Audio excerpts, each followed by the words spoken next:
Assalamualaikum warahmatullahi wabarakatuh. Bapak Ibu guru hebat di seluruh Indonesia, mari mendengarkan paparan saya tentang program guru belajar dari Kemdikbud, Kementerian Pendidikan dan Kebudayaan. Saya Kiki Taurista, guru biologi dari SMA Al-Hikmah Surabaya, akan memperkenalkan kepada Bapak dan Ibu guru semuanya tentang seri asesmen kompetensi minimum. Saya tunjukkan di sini websitenya, yaitu di gurubelajar.kemdikbud.go.id. Bagi Bapak Ibu guru yang sudah punya akun di SIM PKB, pasti akan bisa terhubung di portal ini. Nah, kita klik dulu masuk. Bapak dan Ibu akan diarahkan ke sim.gurubelajar sim.pkb.id, dan ini akun saya. Nah, kita bisa memilih ini seri-serinya, dan sekarang saya klik di program guru belajar di asesmen kompetensi minimum. Berarti saya pilih ini.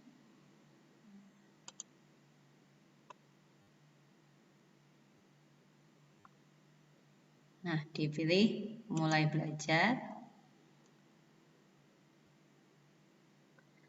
Apa itu kompetensi, asesmen kompetensi minimum atau AKM?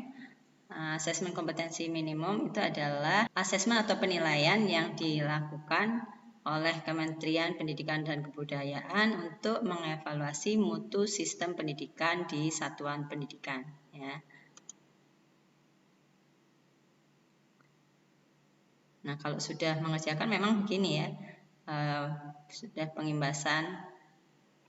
Ini kalau sudah menyelesaikan seluruh kegiatan belajar, maka Bapak dan Ibu wajib melakukan pengimbasan. Seperti yang saya lakukan saat ini adalah dalam rangka pengimbasan AKM. Nah, kalau sudah melakukan, pasti tulisannya di situ tertera 100%. Nah, ini saya masuk ke e-learningnya, ke BIMTEK Guru Belajar seri asesmen kompetensi minimum. Nah, di sini ada pengumumannya. Bapak Ibu guru hebat peserta yang dinyatakan tidak lulus BIMTEK AKM jika berada dalam kondisi 1, tidak menuntaskan BIMTEK sesuai waktu yang ditentukan. Yang kedua, pencapaian masih di bawah 70% setelah 3 kali kesempatan mengerjakan asesmen pasca program. Namun peserta masih dapat mengulang BIMTEK Guru Belajar seri AKM pada angkatan berikutnya. Saya sekarang berada di angkatan 11. Ya. Nah, ini Bapak Ibu bisa membuka setiap konten kursusnya atau konten BIMTEK-nya. Nah, kenapa kok diadakan AKM, latar belakang dan kebijakannya ada di bagian orientasi guru belajar seri asesmen kompetensi minimum. Ya, jadi asesmen nasional itu terdapat 3 macam atau 3 bagian dalam asesmen nasional. Yang pertama asesmen kompetensi minimum, yang kedua survei lingkungan belajar, yang ketiga survei karakter. Hal ini didasari oleh latar belakang bahwa reformasi asesmen ini diperlukan guna mendorong peningkatan kualitas pembelajaran. Pemetaan mutu pendidikan harus dilakukan secara menyeluruh, sehingga asesmen nasional akan resmi diterapkan oleh Kemendikbud, dan untuk itu ujian nasional tidak lagi diberlakukan.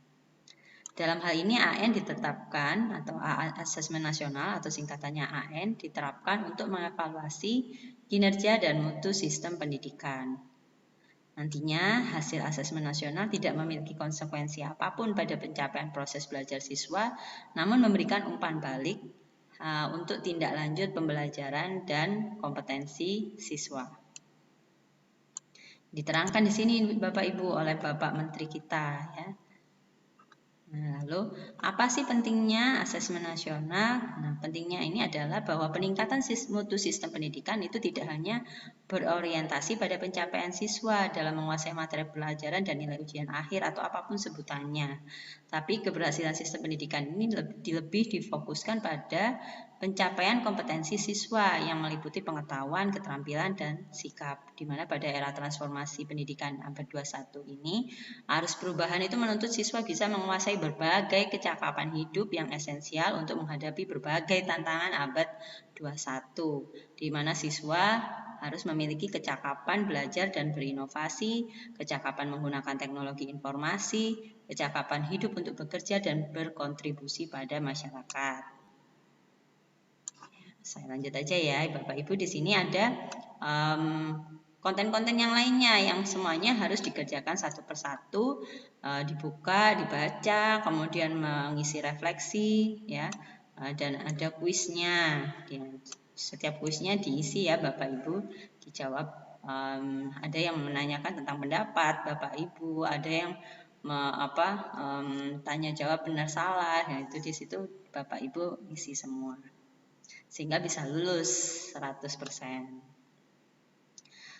Saya langsung aja ke konsepnya ini aja ya, konsep asesmen nasional. Oke, konsep asesmen nasional, tujuan dan manfaatnya itu bagaimana sih? Ya. Jadi asesmen nasional ini upaya untuk memperbaiki kualitas pendidikan, sistem pendidikan secara menyeluruh. Jadi menyajikan informasi secara akurat.